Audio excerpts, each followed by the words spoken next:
Right now, as you read these words, your brain is constructing a version of reality, not recording it, not receiving it, constructing it. The world you think you are experiencing, the colors, the sounds, the feeling of the chair beneath you, the sense that you are a continuous, reliable witness to your own life. Almost none of it is arriving the way you think it is. Your brain is not a camera. It is not a microphone. It is not a recorder of any kind.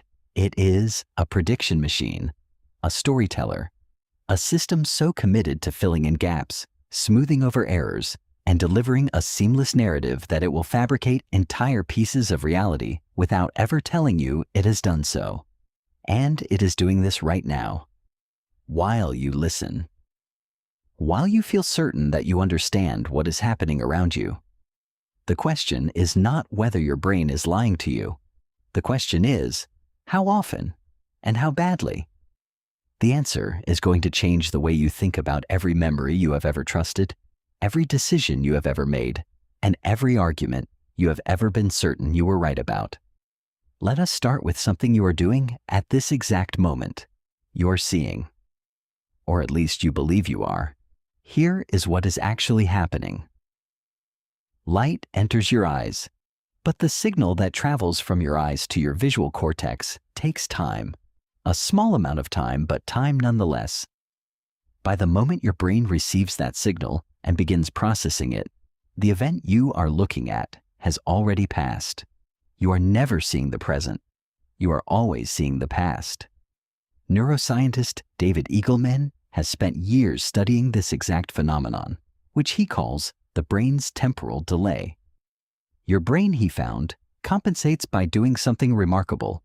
It predicts what is about to happen and fills your visual experience with that prediction. What you call seeing is actually a combination of old sensory data and your brain's best guess about what comes next. Most of the time, this works flawlessly. The prediction is so fast and so accurate that you never notice the seam. But sometimes the prediction is wrong. And in those moments, you get a glimpse of what your brain is actually doing behind the scenes. This is why optical illusions work. They are not tricks. They are windows. They show you the exact point where your brain's prediction engine fails to match reality. And instead of correcting itself, it doubles down on the wrong answer. Your brain would rather be confidently wrong than uncertain. Remember that. It will come up again. Now consider what you think happened yesterday.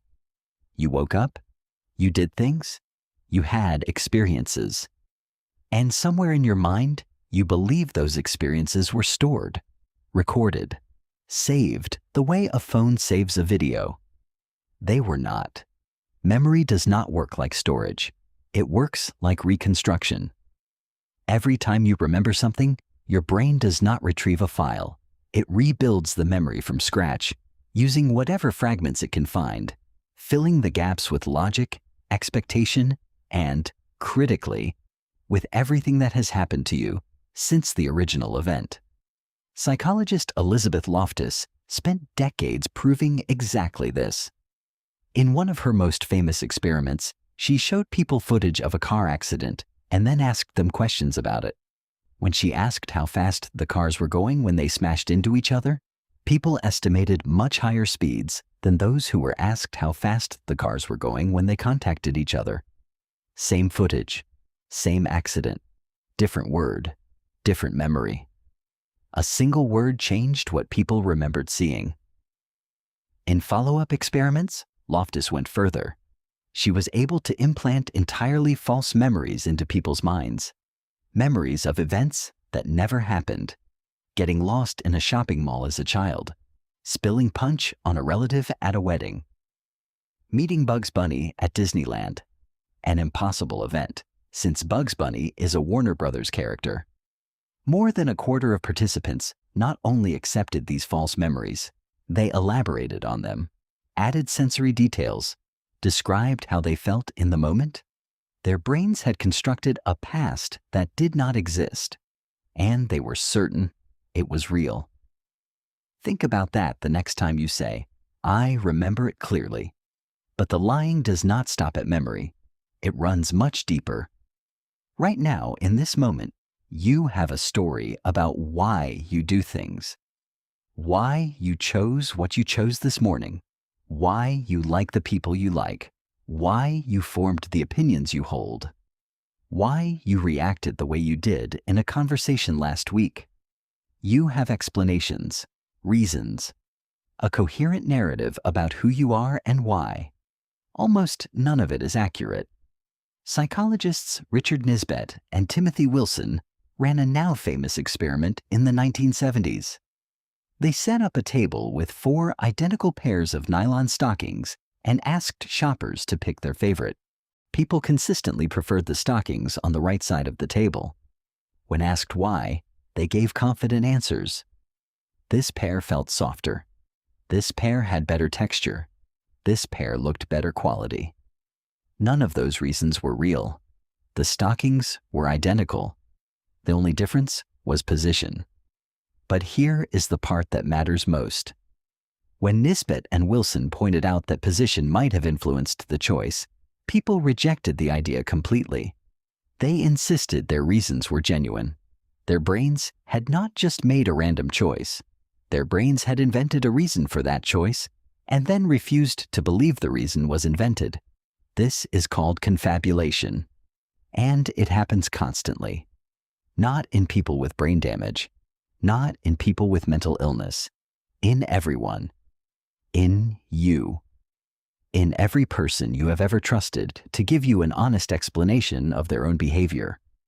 When someone tells you why they did something, including when you tell yourself, there is a strong chance the explanation was generated after the fact by a system designed to maintain the illusion that you are a rational, self-aware being, making deliberate decisions.